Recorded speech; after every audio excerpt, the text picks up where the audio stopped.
Probably the most important operators when dealing with bits are the AND and OR operators. Now, we've seen an AND and an OR before, but we've seen the double AND and the double OR before.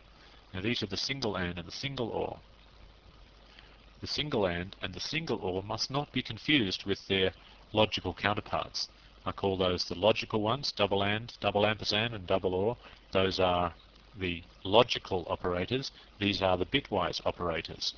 And they are different. They work in slightly different ways. They're very, very similar, but they're actually different. They mustn't be confused.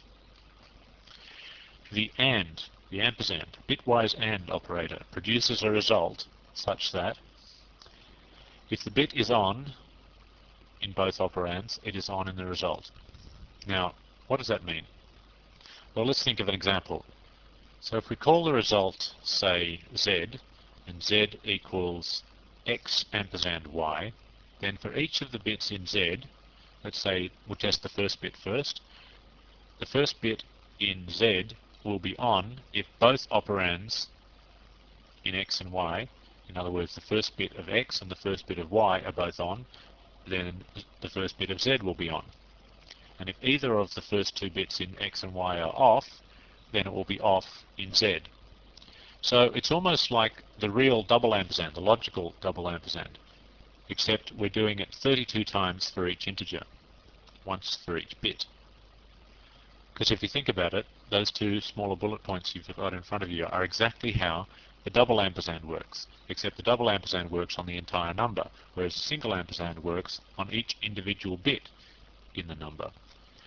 If I show you an example of that, which I will in the next slide, then you'll probably have a bit more understanding of what I'm talking about. The bitwise OR operator is almost the same. It's just like its logical OR counterpart. If a bit is on in either operand, it is on in the result. And if a bit is off in both operands, it is off in the result. Okay, I've got to show you an example of that, otherwise you're going to get very confused. 104 and 13 equals 8.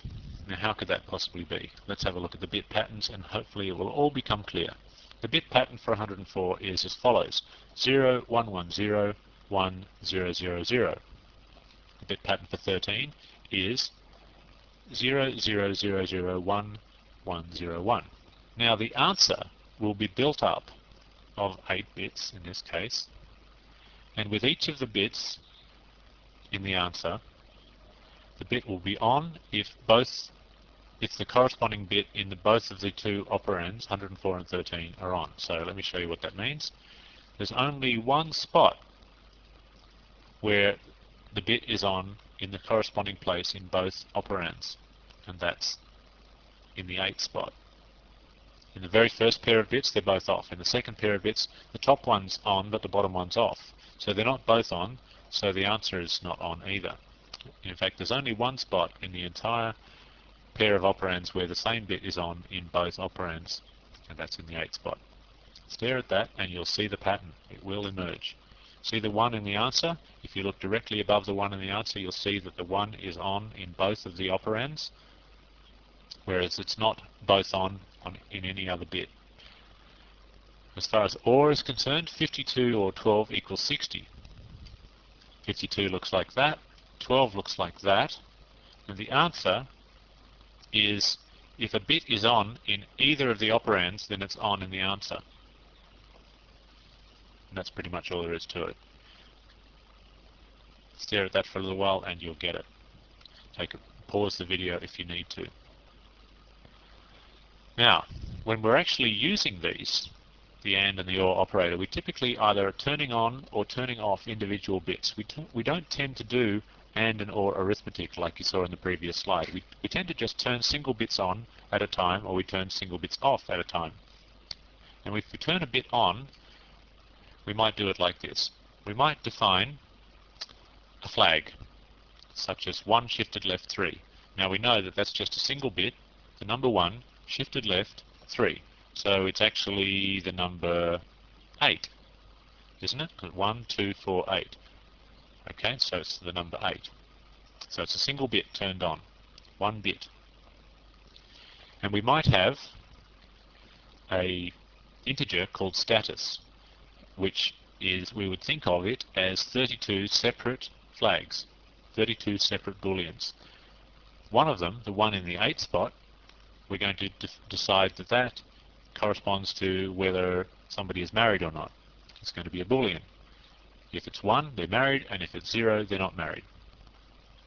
So what we want to do is we want to turn on the married bit independently of all the other bits, and we want to be able to also turn off the married bit independently of all the other bits, and we want to test whether the married bit is on or off independently of all the other bits. And this is how we do it. We say status or equals married. Now, what does that mean? That means status equals status or married. Remember how we can expand or equals? It's like plus equals. X plus equals 3 is the same as x equals x plus 3. Remember that? So status or equals married is the same as status equals status or married. Now what's status or married? Well, the answer of status or married is simply the status plus the married bit turned on if it wasn't on before, which is exactly what we want. So we just need to turn on the married bit in status. It may already have been on, and if it is on, then this line will make no difference whatsoever. But if it wasn't on, this line will turn it on. Now, slightly more complicated is turning a bit off. It's a simple line of code to write, but it's difficult to remember sometimes. Status and equals married, and equals tilde married, I should say. The tilde is very important. See the tilde in there? Now, what I will get you to do right now is pause the video and write yourself out an example. Create a random series of bits and call that status. And the married bit is going to be the one fourth from the right. In other words, it's going to be the bit pattern for 8. It's just going to be a 1, 3 in from the right. So it'll be a 1 followed by 3 zeros, and that'll be the end of the bit pattern. Then take the 1's complement of that, the tilde that, and then AND that with status and see what you get. And I promise you'll get status with the married bit turned off. That is, if it was on. And if it was already off, then it will stay off. I'll need you to do that by yourself if you want to prove to yourself that that is true, because I'm not going to walk you through it. Finally, it's quite easy to test whether a bit is on or off using an if statement as follows. You can simply say if status and married, and that will return, well, it doesn't actually return 1 or 0, it actually returns a number that's non-zero or 0. And the non-zero value that it will return is, well, it'll be married. It'll be 1 shifted left 3 or 8. So that the result of that if statement will either be 8 or 0. It'll still be treated as true or false, because as you recall, anything that is non-zero in C is treated as true. So 8 will be treated as true. So if the married bit is turned on in status, then this will result as 8. In other words, true. So let me rephrase. If the married bit is turned on in status, then this if statement will be true. And if the married bit is turned off, then you'll get a result of 0, which is false. So that is simply a way of determining whether one bit is turned on or not. Another way of doing it is to test whether it's turned off. Like that, you can say if not status and married. And I would just read that as an experienced C programmer. I would just read that and say if they're not married. Now there's one thing you have to watch out for when using ampersand and or operators, and it's a precedence rule. The ampersand and or operators, the bitwise ones, have a lower precedence than equals and not equals, and greater than and less than, and so on. So that can trip you up. You can get into all sorts of trouble. I don't know how many times I've spent searching for bugs that have come from this sort of operation. If status and married equals 0. Now, how you might personally read that is you might say, well, I'm just going to test to see whether they're not married. And that is exactly what the person who wrote the code probably intended. However, that's not how it's going to work.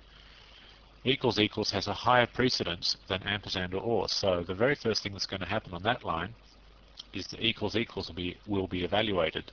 So first it will test to see whether married equals 0, and it won't. And then we'll bitwise AND that with status.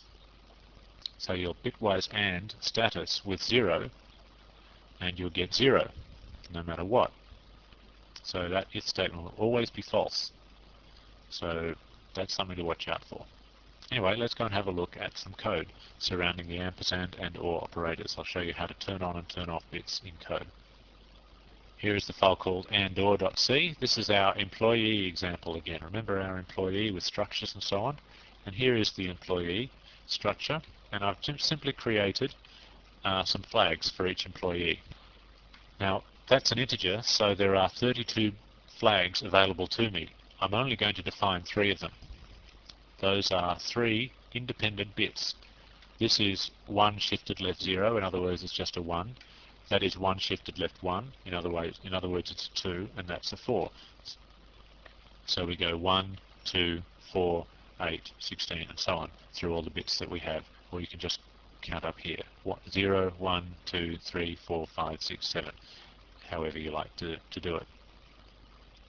So what I'm getting at here is that each of these 3 flags can individually be turned on or off inside this integer.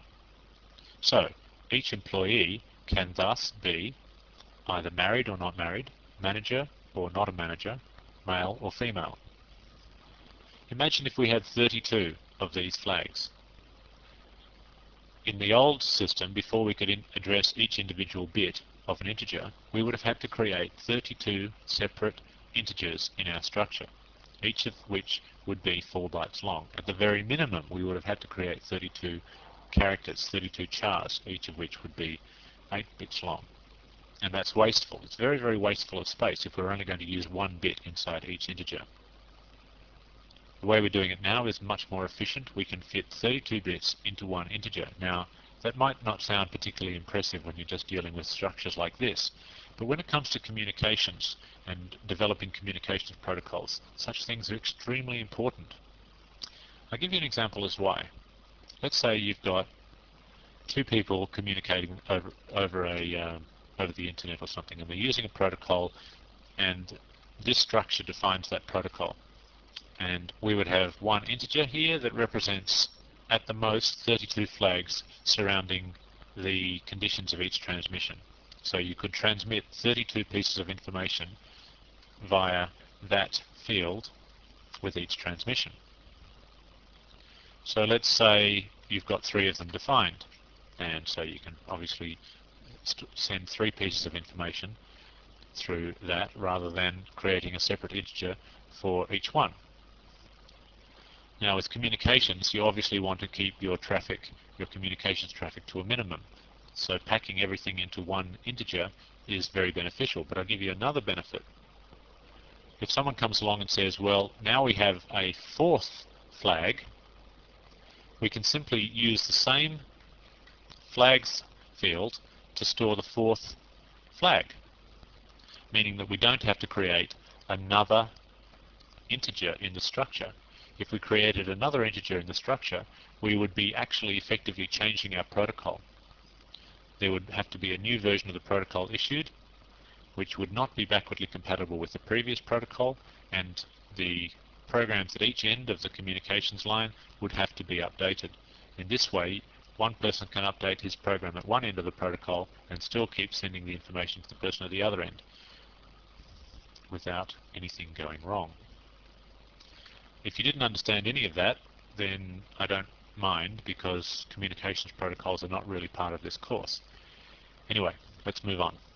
Let's see how we can turn on the flag or turn off the flag. So here is where we read in whether they're married or not. We ask them the question. We use interesting use of getChar. I don't know if you've seen getChar used quite like that before, to get a single character from the keyboard, test, convert it to uppercase and test whether it was a capital Y, and if it was, then turn on the flag, and if it wasn't, then turn off the flag, and that's all. You will not be turning on or turning off any other bits other than the married flag. Now, I could copy all that code and paste it again and ask exactly the same question to see whether they're male or female, to see whether they're a manager or not a manager, but I couldn't be bothered. It's just exactly the same code all over again. This time we'd be using a different flag. Again, I suggest that you study that line of code and that line of code to convince yourself that you are comfortable with their workings before you proceed. Finally, when we're printing out the employee, we simply test to see whether the flags field contains the married bit or not. And if it does, then we print out the word married, and if it doesn't, then we print out the word not married. Again, I guess we should test to see whether this works or not. No errors. Run. Please enter your age, 23. Married, yes or no? Okay, let's say yes to begin with. And okay, we successfully got married out of that. Let's try it again, and this time we'll say not married. No, we're not married, and that's working as well. Okay, so we're managing to turn on or turn off that bit. Now, that sequence that I just showed you there, which is testing a bit is turned on there, and turning a bit on and turning a bit off, they are used all the time in C programming, all the time. It's very, very common. I suggest that you get used to seeing that. You get used to reading what's going on there, because you will encounter it a lot. Okay, let's move on to the next module.